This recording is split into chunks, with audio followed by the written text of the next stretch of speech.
Bismillahirrahmanirrahim. Alhamdulillahirabbil alamin wassalatu wassalam ala asyrafil anbiya'i wal mursalin wa ala alihi wa sahbihi ajma'in. Subhanaka la ilma lana illa ma 'allamtana innaka antal alimul hakim. Rabbi shrah li sadri wa yassir li amri wahlul 'uqdatam min lisani yafqahu qawli. Amma ba'd. Alhamdulillah ala nikmatil Islam, alhamdulillah ala nikmatil iman, wa kafa biha min ni'mah. Alhamdulillah, segala puji bagi Allah Subhanahu wa taala yang menjadikan kita hamba-hamba yang selalu dan selalu ingin mencari tahu perkara-perkara yang menjadi pondasi-pondasi agama, yang akan membuat seluruh ibadah serta tatanan hidup kita ini menjadi sesuatu yang penuh dengan ridhonya, penuh dengan rahmatnya, penuh dengan ampunannya, sehingga segala sesuatu yang kita lakukan akan membawa kita untuk menuju ke dalam surganya Allah Subhanahu wa ta'ala. Amin Allahumma amin. Segala puji bagi Allah Subhanahu wa ta'ala yang memberikan kita segala macam nikmat, dan segala puji juga bagi Allah Subhanahu wa ta'ala yang melimpahkan kepada kita nikmat-nikmat yang besar berupa nikmat Islam dan juga nikmat iman. Karena tanpa keduanya hidup kita tidak akan ada arahnya. Tanpa keduanya kita tidak akan bisa merasakan nikmatnya rasa-rasa yang dirasakan oleh para manusia-manusia pilihannya Allah Subhanahu wa ta'ala, para nabi-nabinya Allah, para rasul-rasulnya Allah. Mereka semuanya adalah manusia yang mendapatkan anugerah terindah berupa Islam dan juga iman yang paling indah dan paling banyak, sehingga seluruh kehidupannya itu penuh dengan makna. Sehingga keadaan apapun yang menimpa pada mereka, mereka selalu berada di dalam keadaan yang penuh ridho dari Allah Subhanahu wa ta'ala.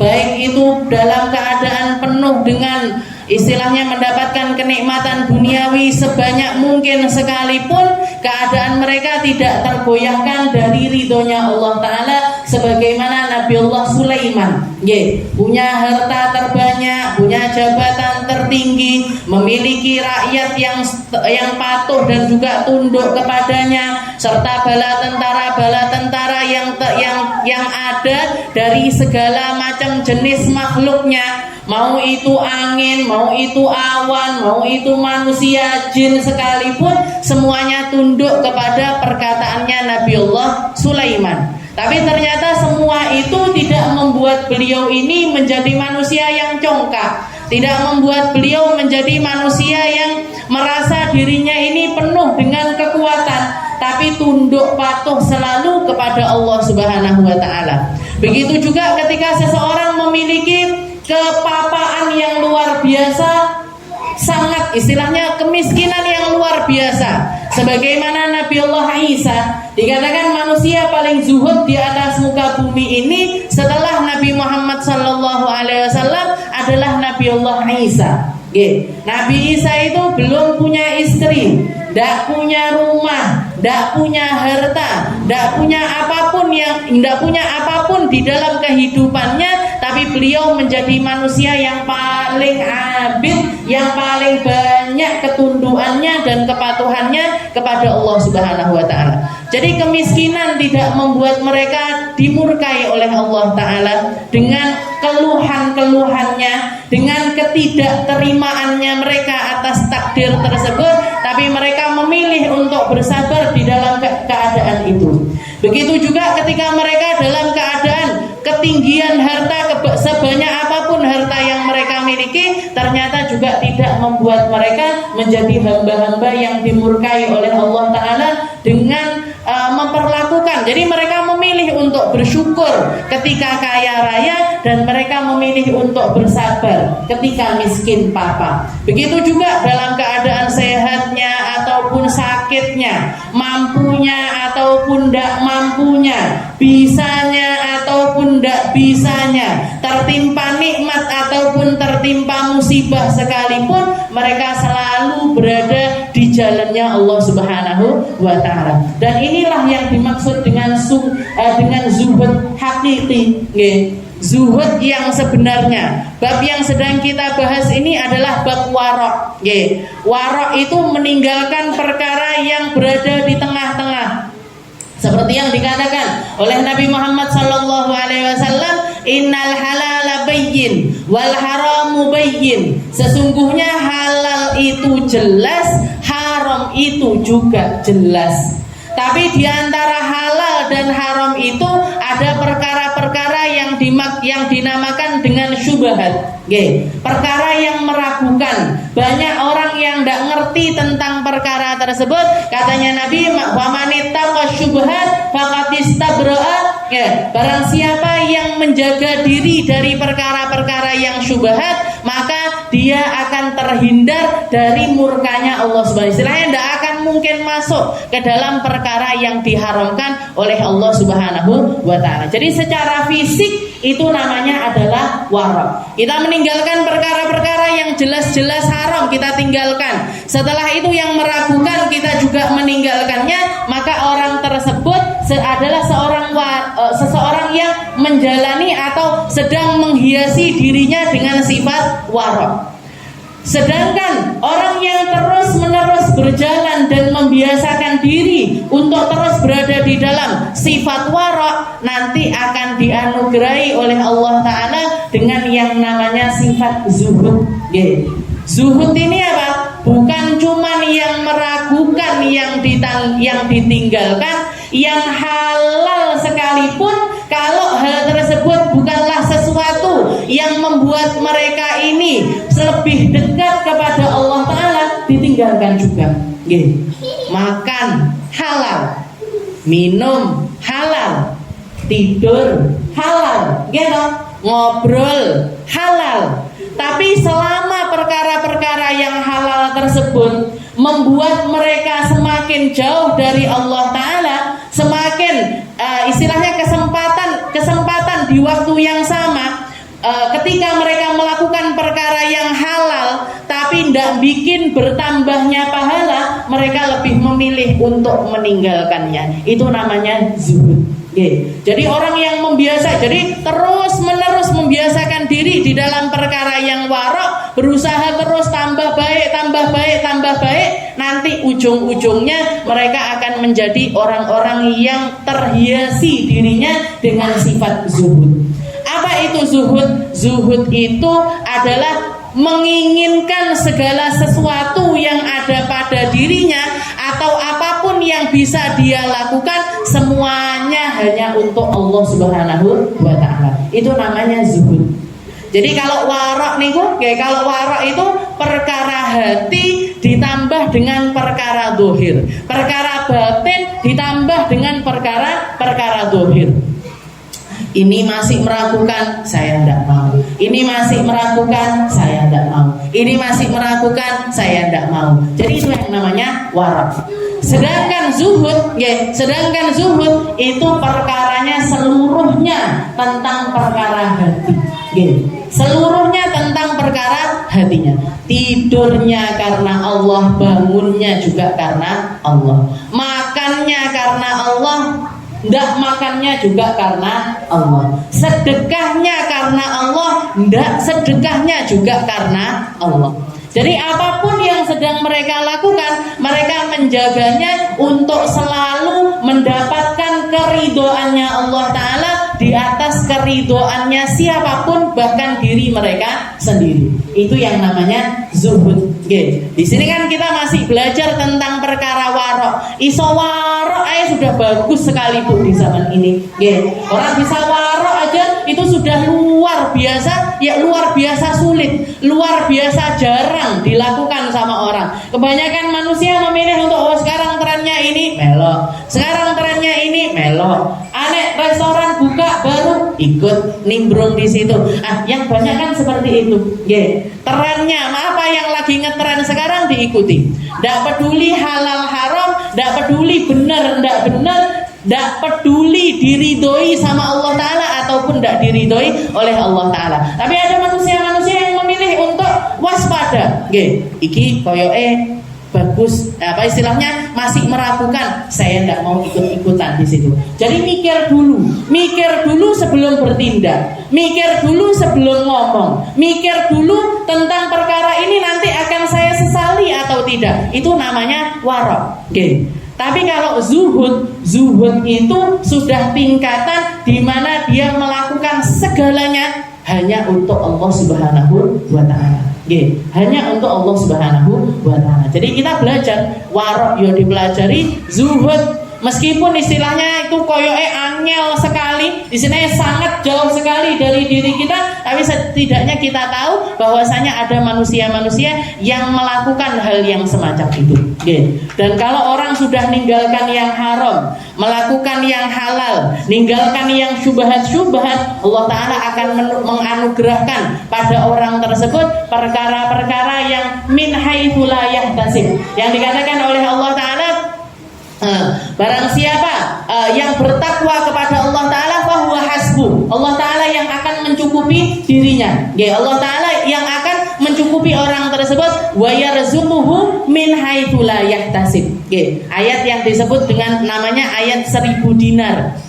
Ayat 1000 dinar, karena saking mahalnya ayat tersebut. Dikatakan Allah, kalau sudah Allah Ta'ala yang mencukupi orang tersebut, wa yarzuquhu min haitsu la yahtasib, Allah Ta'ala akan ngasih rezeki dia dari arah yang tidak disangka-sangka. Makanya manusia yang paling zuhud setelah Nabi Muhammad SAW adalah Sayyidina Isa. Dan Sayyidina Isa ini nanti di akhir zaman akan kembali kepada kita, akan diturunkan kembali oleh Allah Ta'ala, bahwa risalahnya Nabi Muhammad SAW menerapkan zuhud yang sebagaimana mestinya, yang diinginkan oleh Allah Subhanahu wa Ta'ala, sehingga Allah Ta'ala menganugerahkan berkahnya kembali. Allah Ta'ala naruh barokah di atas segala sesuatu, di atas muka, barokahnya dikembalikan sama Allah Ta'ala. Kalau sekarang ini kita merasa saiki waktu kok koyok cepet sekali, makanan kayak gak ada barokahnya sama sekali. Dulu zaman saya kecil, aja, Umi itu bikin telur 1 sak piring dikasih kecap, anaknya 3 ditulangi warak kabeh. Telurnya 1, nasi sak piring, kenyang semuanya, cukup, dirasa cukup. Anak sekarang, nasi sepiring sendiri, telur 1 itu pun kadang-kadang saya minta lagi. Indomie dulu sak bungkus sih bocah akeh cukup. Tapi sekarang kayak enggak cukup. Kenapa? Apa yang salah? Apa bedanya anak dulu sama anak sekarang? Apa bedanya rezeki dulu sama rezeki sekarang? Apa bedanya waktu dulu sama waktu sekarang? Apa bedanya kira-kira? Tidak ada bedanya tuh. Yang beda barokahnya. Karena semakin banyak orang tidak bertakwa, karena semakin banyak orang memilih untuk meninggalkan syariat agamanya Allah Ta'ala, karena bercampurnya harta yang halal dengan harta yang haram itu hampir di semua lini, hampir di semua sisi. Orang dulu punya rumah sederhana, anake akeh. Mau orang dulu-dulu itu rumahnya sederhana, anaknya 10, anaknya 9, anaknya 7, banyak-banyak, yo sekolah semua, yo warak kabeh, yo gede kabeh gian.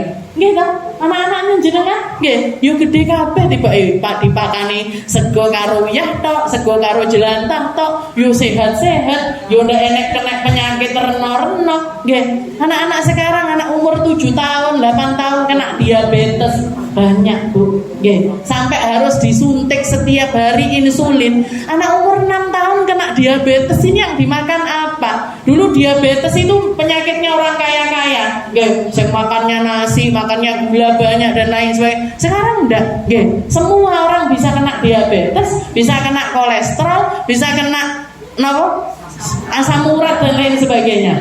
Sing salah ya apa asline? Yang beda sama orang dulu ini apa? Yang beda ketakwaannya, yang beda barokahnya, yang beda tawakalnya. Orang dulu ndak bingung, duwe anak 10, duwe anak 9, semua diopeni, semua yo didusi benisu, kabeh yo dikei sarapan setiap harinya, yo disekolahkan semuanya. Orang sekarang mau punya anak 1 aja lo mikirnya ruwet, wah anakku di sekolah nanti biayanya piro. Bahkan yang ngetren di negara-negara maju sekarang itu yang dinamakan free child. Napa niku? Nikah tanpa anak. Mereka memilih untuk menikah tapi tidak pengen punya anak. Kenapa? Dianggapnya ribet.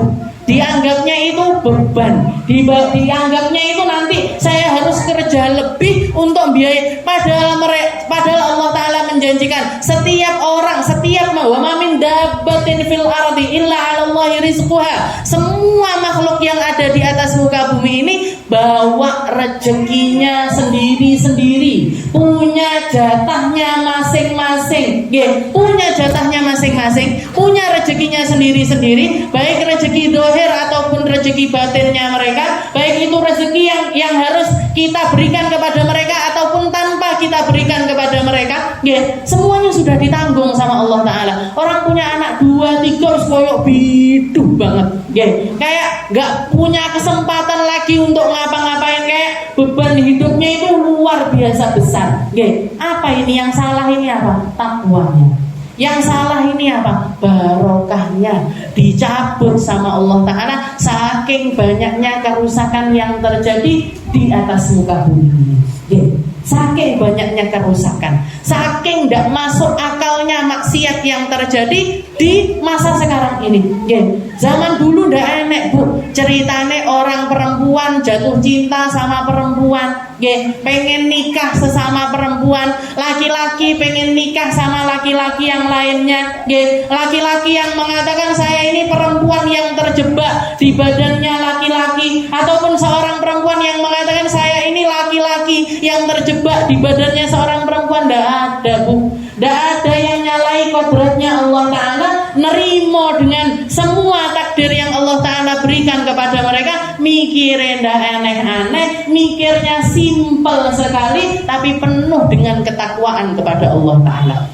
Uripe simpel, kerjaannya simpel, yang dimakan ya kerja hari ini kadang-kadang juga dimakan hari itu juga, tapi pasrah luar biasa. Sing dingge makan besok apa sesuk ya digoleki sesuk, besok ya dicari besok, nanti ya dicari nanti, iso kelakon pasti bakalan. Ya ternyata apa? Orang-orang zaman dulu ya punya rumah semuanya, ya punya istilahnya, bahkan orang-orang dulu punya rumah bu. Kalau kita temui sekarang masih di desa-desa nih bu, omahe gede, rumahnya besar-besar, punya kebun-kebun dan lain sebagainya.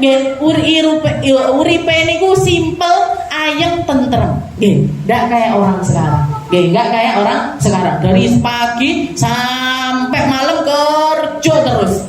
Kerja terus, nyari uang terus, sampai nggak sempat sholat, sampai nggak sempat ibadah, sampai nggak sempat kumpul-kumpul di dalam kebaikan. Akhirnya sama Allah Ta'ala dicabut itu keberkahan. Nanti di akhir zaman dikembalikan sama Allah Ta'ala. Di zamannya Nabi Allah Isa, karena beliau menerapkan syariat sebagaimana mestinya, karena beliau membawa agama ini dikembalikan seperti zamannya Nabi Muhammad SAW. Syariat ditegakkan oleh beliau, kezuhudan luar biasa ditampakkan oleh Nabi Allah Isa. Sampai para ulama, Nabi Muhammad menceritakan nanti di zaman Nabi Isa itu, Allah Ta'ala akan mengembalikan barokah ke atas muka bumi ini, sampai misalkan ada satu keluarga, di situ cuman ada makanan 1 buah delima, cukup untuk mengenyangkan satu keluarga tersebut. 1 buah delima bisa dipakai untuk ngasih makan atau ngasih minum kepada orang satu keluarga. Dan dari kulitnya, orang bisa yastadillu bih, bisa bernaung di bawah kulitnya buah delima. Saking barokah itu dikembalikan sama Allah Ta'ala. Anak-anak kecil main-main sama ular-ular, jadi ular itu, ular yang berbisa itu dipakai mainan sama anak-anak kecil, dan mereka tidak merasa takut sama sekali. Si ular juga tidak membahayakan mereka pun juga tidak membahayakan kepada si ular tersebut. Dikembalikan barokahnya sama Allah Ta'ala. Domba-domba digembalakan bersama-sama dengan serigala.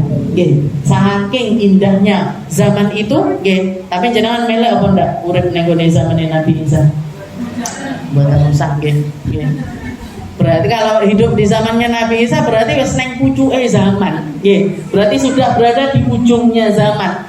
Sudah hampir terjadi yang namanya kiamat. Jadi manusia paling zuhud setelah Nabi Muhammad SAW adalah Nabi Allah Isa. Nabi Isa itu manusia yang paling zuhud setelah Nabi. Kita kembali kepada pembahasan kita di dalam kitab Risalatul Muawana ila anqal qala al-mu'allif rahimahullahu ta'ala wa nafa'na bihi wa bi ulumi fid dharain wa 'alaika bi ma'rifati jami'a ma haramallahu 'alaika litajtanibahu fa inna man la ya'rifu syariqa fi. Katanya Habib Abdullah bin Alawi Al-Haddad, hendaknya engkau mengetahui dengan setiap lini pengharaman-pengharaman yang diharamkan oleh Allah Ta'ala ataupun perkara-perkara halal yang dihalalkan oleh Allah Ta'ala, agar apa? Agar kamu tidak terjerumus di dalam keharaman tersebut. Pakem-pakemnya agama, fikih, baik itu fikih ibadah, fikih munakahah ataupun fikih muamalah, kita pelajari semua. Fikih yang ngatur ibadahnya kita pelajari. Kenapa? Biar tidak salah di dalam ibadah kita. Fikih munakahah kita pelajari. Biar apa? Biar tidak salah di dalam hal pernikahan. Biar tidak melakukan kesalahan-kesalahan yang berkaitan dengan pernikahan-pernikahan ataupun perceraian-perceraian dan lain sebagainya. Semua hal yang mencakup di dalam fikih munakahah kita pelajari semuanya. Setelah itu apa? Bab muamalah juga kita pelajari semuanya. Utang piutang itu gimana hukumnya? Pinjam meminjam itu seperti apa hukumnya? Halal haramnya di mana? Yang benar dan yang salah itu yang bagaimana? Mana yang halal, mana yang haram? Kita pelajari semua. Biar apa? Biar kita tidak terjerumus di dalam perkara-perkara yang diharamkan oleh Allah Ta'ala. Katanya beliau, fa inna man la ya'rifu syariqa fi. Karena kebanyakan kerusakan di atas muka bumi ini, kebanyakan pelanggaran-pelanggaran terjadi karena banyaknya orang yang tidak ngerti mana yang halal, mana yang haram, mana yang boleh, mana yang tidak boleh, mana transaksi yang sah dan mana transaksi yang tidak sah. Ini kebanyakan orang tidak ngerti. Akhirnya apa? Akhirnya dia melakukan kesalahan dan tidak sadar kalau itu adalah sebuah kesalahan. Melakukan keharaman dan tidak ngerti kalau itu adalah sesuatu yang diharamkan oleh Allah Subhanahu wa Ta'ala. Jadi intinya apa? Belajar. Belajar dulu. Kita pelajari seluruh hal-hal yang terkait dengan perkara-perkara yang membatasi kehidupan kita. Setelah itu beliau mengatakan wa'alam annahu la yukhsha 'ala dhi dinin min wuqu'ihi min tanawulil muharramatil 'ainiyah ka'akli ma la yahillu aklahu minal hayawanat. Katanya beliau, dan ketahuilah karena sesungguhnya orang-orang yang punya agama di dalam dirinya, orang kalau sudah belajar, orang kalau sudah ngerti, orang kalau sudah paham, sudah paham ini benar, ini salah, ini boleh, ini tidak boleh dan lain sebagainya, dia sudah ngerti, maka orang tersebut sudah tidak ditakutkan lagi untuk terjerumus di dalam melakukan keharaman-keharaman kepada Allah Subhanahu wa Ta'ala. Semacam makan perkara-perkara yang diharamkan secara zahir, dia tahu babi itu haram ditinggalkan. Dia tahu narkoba itu haram ditinggalkan. Dia tahu kalau homer itu memabukkan sehingga juga dihukumi haram, sehingga dia juga meninggalkan. Jadi baik itu secara hak ainiyah, secara kasat mata, keharaman-keharaman itu secara kasat mata ataupun yang tidak kasat mata. Wala fi akhdhi amwalin nas udwanan, atau dia tahu nyuri itu haram, begal itu haram, ngambil hartanya orang itu haram, baik secara pencurian, ghosab dan lain sebagainya, dia tahu kalau ini haram, maka dia juga meninggalkan hal tersebut. Fa inna dzalika mimma yasuru ghaliban min jabbarin anid aw syaitanin marid. Karena kalau zaman sekarang ini masih ada orang-orang melakukan hal-hal yang semacam itu, sudah dipastikan mereka itu kalau bukan para manusia-manusia sombong luar biasa, tidak mau belajar sama sekali, au syaitanin marid. Katanya beliau loh, ini bukan kata-kata saya. Atau kalau enggak gitu, dia pasti adalah titisannya para iblis. Jadi bukan orang sombong luar biasa sehingga dia tidak mau tahu dengan perkara agamanya. Kalau tidak gitu, mesti titisannya setan. Au syaitanin marid, atau setan yang menjelma sebagai seorang manusia. Bentuknya tok menungso, tapi isinya kayak setan kabeh.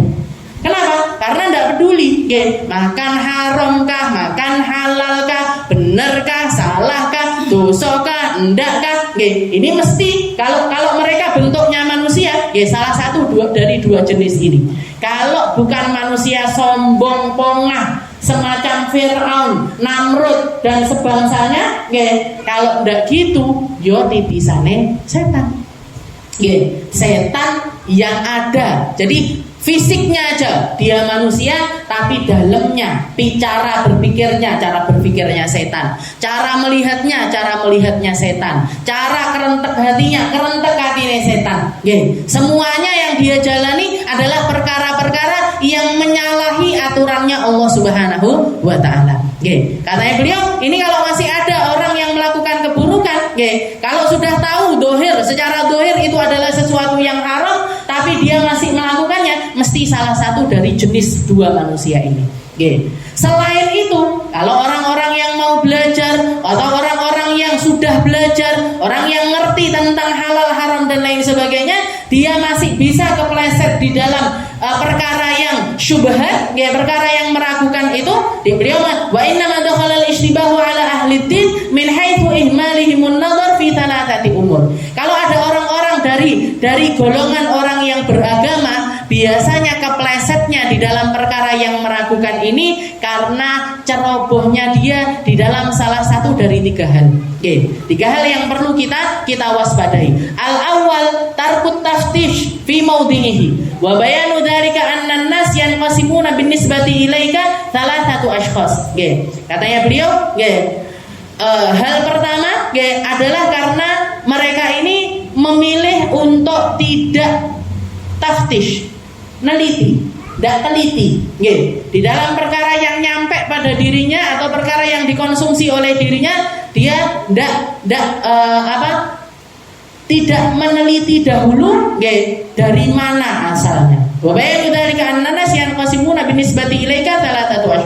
Makanya kalau misalkan kita ini adalah orang-orang yang beragama, sebaiknya setiap transaksi kita atau setiap muamalah kita atau ketika kita dikasih orang atau menerima sesuatu dari seseorang, pasti itu golongan manusia yang nyampe kepada kita ini salah satu dari tiga golongan juga. Yang pertama adalah syakhsun ma'rufun indaka bil khairi wassalah fakul min ta'amihi wa amilhu idza syi'ta wa la tas'al.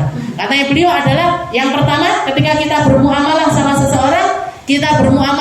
seseorang yang kita tahu persis tentang kebaikannya mereka, tentang kesalehannya mereka, orang-orang yang terkenal dengan kebaikannya, orang-orang yang terkenal dengan kehati-hatiannya, orang-orang yang terkenal dengan keagamaannya mereka, maka katanya beliau, fakul min ta'amihi, silahkan makan dari harta mereka, silahkan kamu bertransaksi dengan mereka tanpa bertanya sekalipun, tidak apa-apa.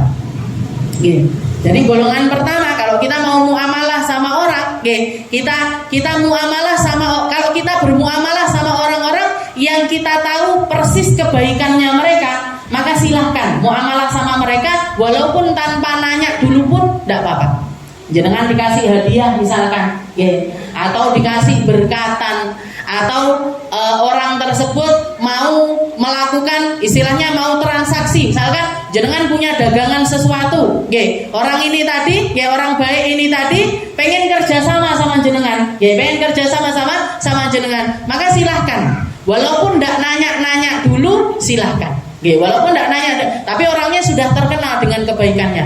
Kayak misalkan seorang pedagang gitu, saya misalkan seorang sales, teman-teman saya sesama sales itu pada ngomong, kamu masukin aja barang utangono pedagang A, misalkan ada toko namanya toko Barokah, misalkan ada toko namanya toko Barokah, teman-teman sales semuanya bilang, transaksi kamu di situ, tinggalan barangmu di situ, utangono orang tersebut, mesti tidak bakalan ditipu kamu, pasti bakalan dibayar. Dagangan yang kamu titipkan di situ, kenapa? Karena orangnya amanah, orangnya itu mesti bayar tepat waktu, orangnya itu kalau utang pun mesti istilahnya baguslah muamalahnya. Ini terkenal di antara para pedagang lain, terkenal. Jenengan mau ikut masukkan barang ke situ, silahkan. Masih baru pertama kali langsung diutangi sekalipun tidak masalah.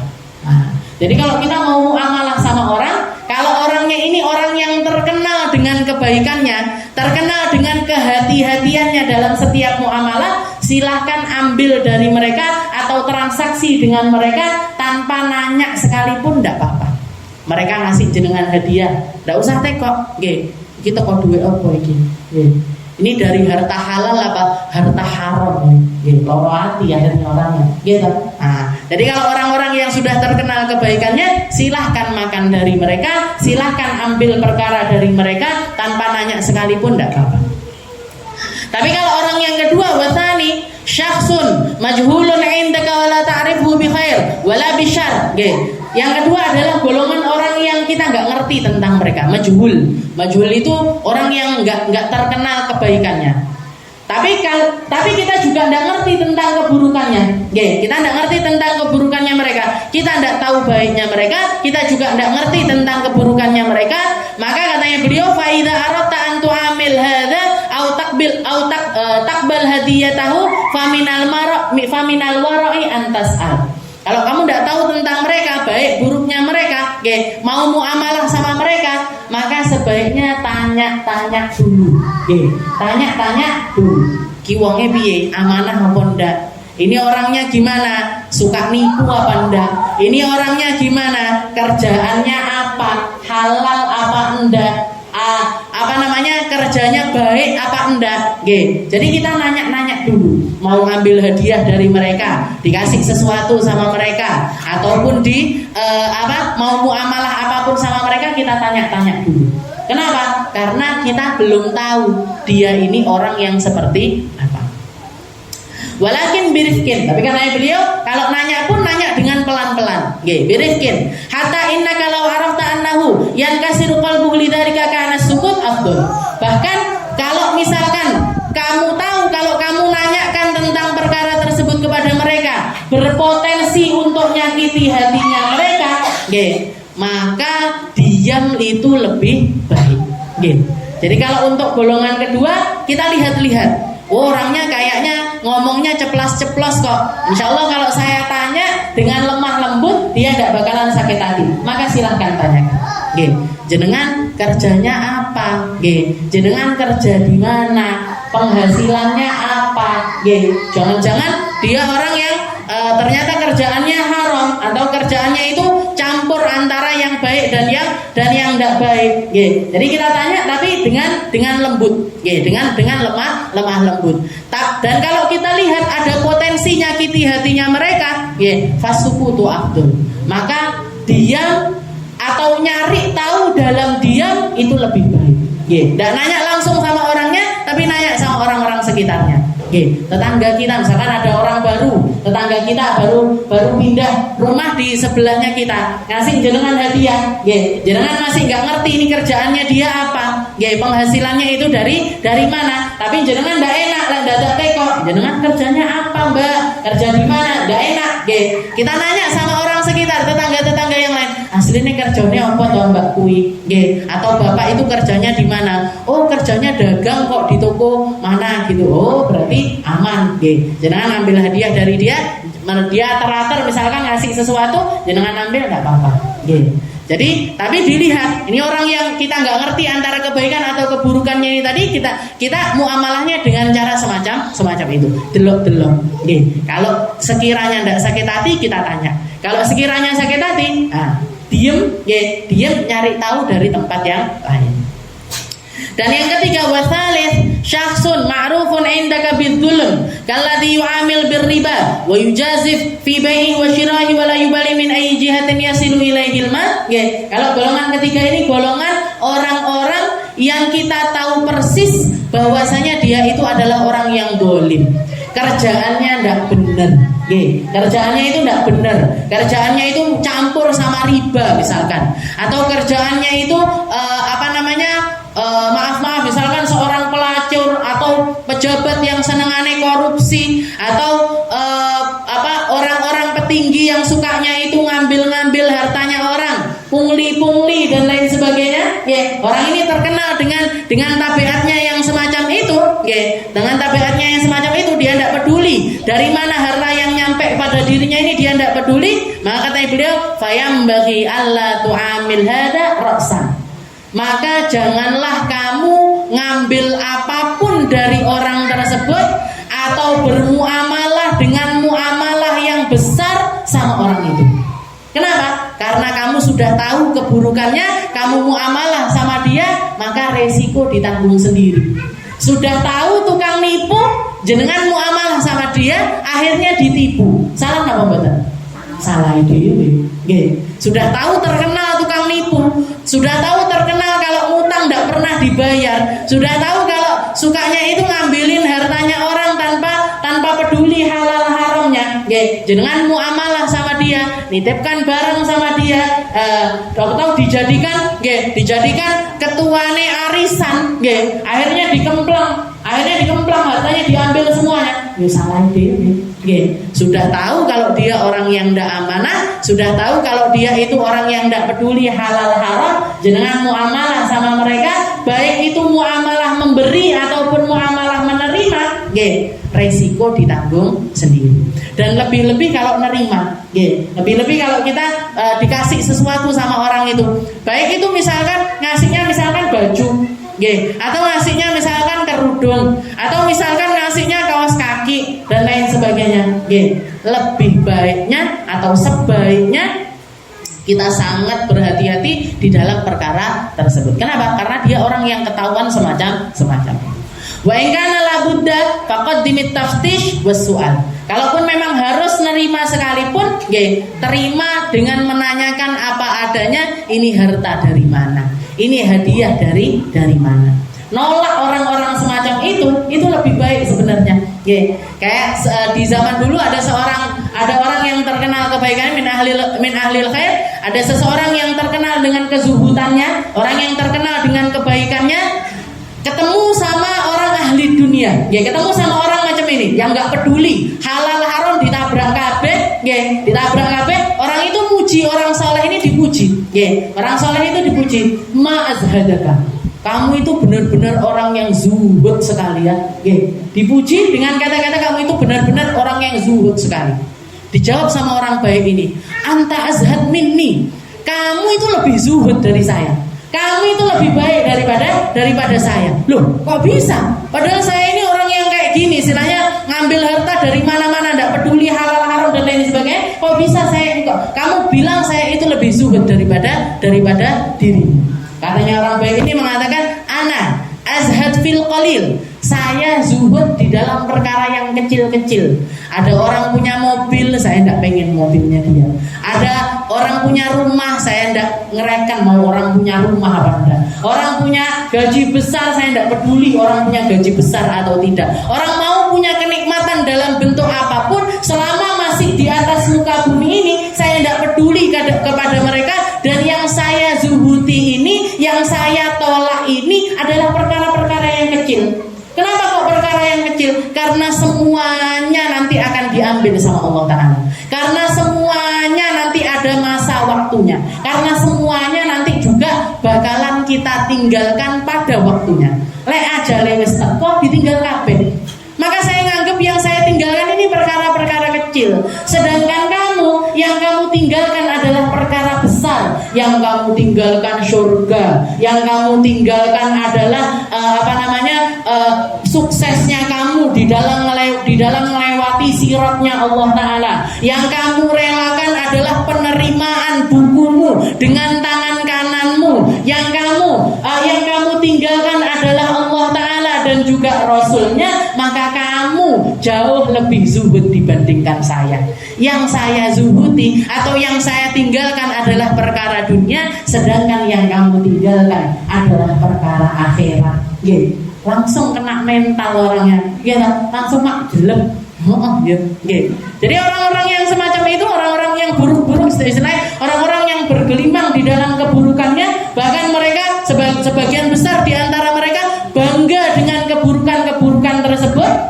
Maka kita pun juga ketika menjelaskan sama orang-orang tersebut juga harus dengan cara yang jelas, sejelas-jelasnya.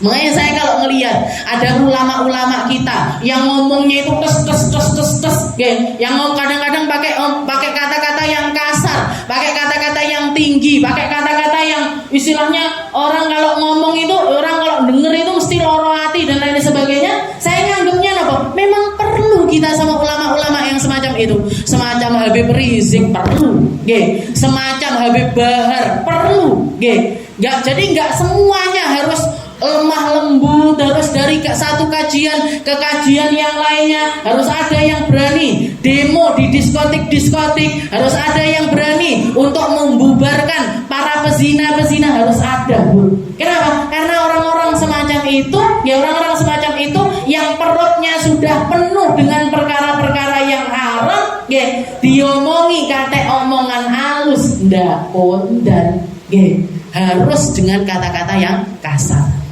Harus dengan kata-kata yang menyakitkan.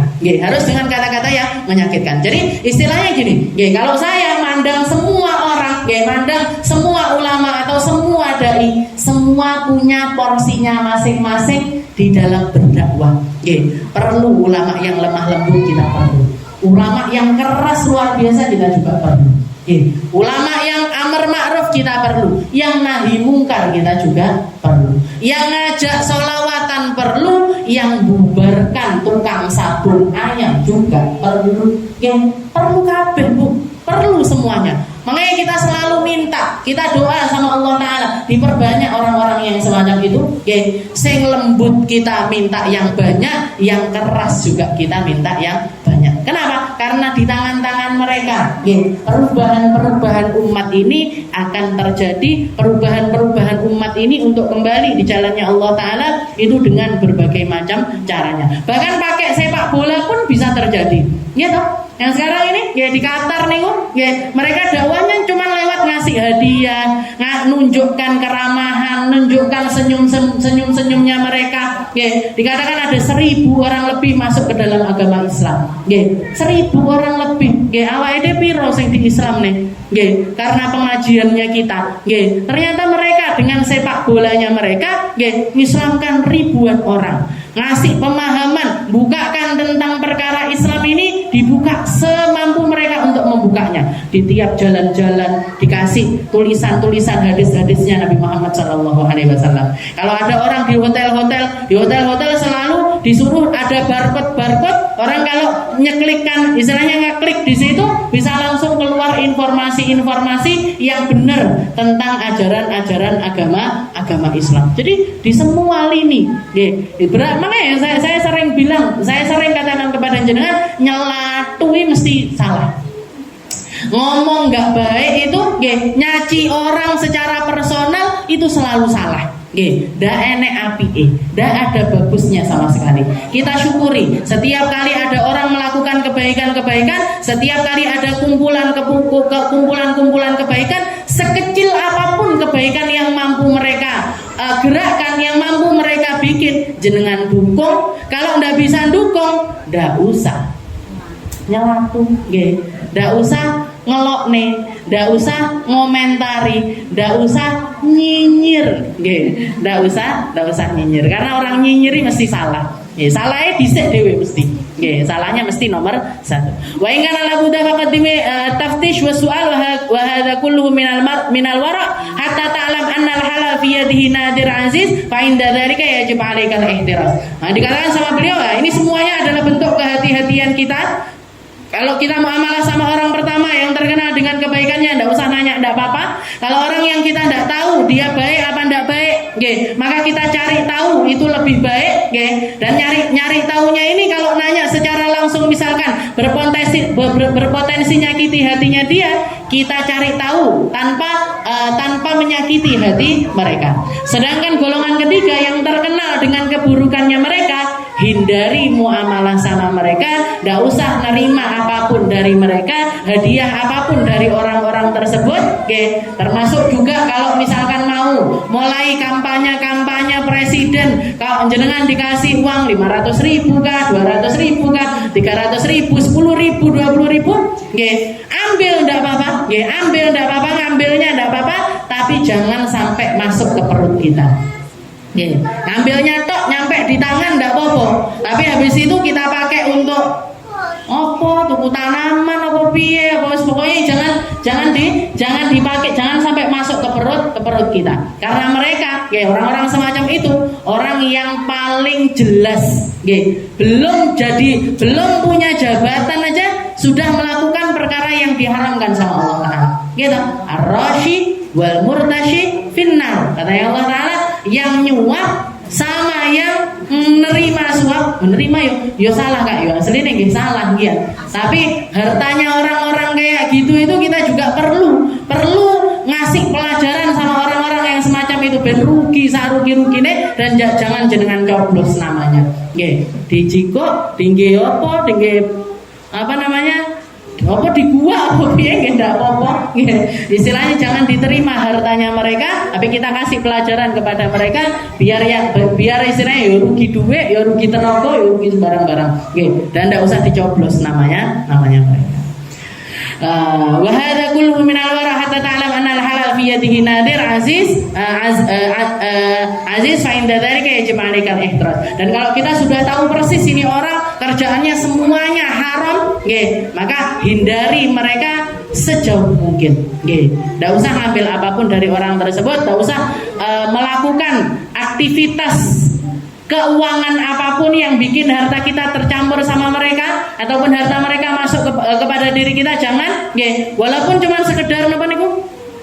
Arisan dan lain sebagainya. Nah, sebaiknya tidak usah ikut-ikutan di dalam arisan yang semacam itu, karena yajib alaikal ihtiras, wajib bagi kamu untuk menghindar. Wa idza wasalat ilaika ainun ta'lamu an tadun bi alamatin dhahirah annaha haram aw syubha fala tatawaqqaf an raddiha wa in wasalat ilaika ala yadin aslahis salihin. Jadi walaupun misalkan keharaman itu datang kepada orang, ini istilahnya kalau keharaman itu bentuknya secara dohir kita tahu persis bahwa itu adalah sesuatu yang haram, kalau nyampe kepada kita walaupun lewat tangannya orang paling soleh sekalipun, jangan diterima, jangan kita masukkan kepada diri kita. Wal amru tsani adamul ihtiras minal muamalatil fasidah wa tariqil khalas an tajtaniba jami'al buyu'ul fasidah wal makruha wallahu a'lam bissawab. Insyaallah kita lanjutkan di pertemuan yang selanjutnya tentang jaga diri dari segala sesuatu yang haram, baik itu secara dohir ataupun lewat sesuatu yang bentuknya itu adalah muamalah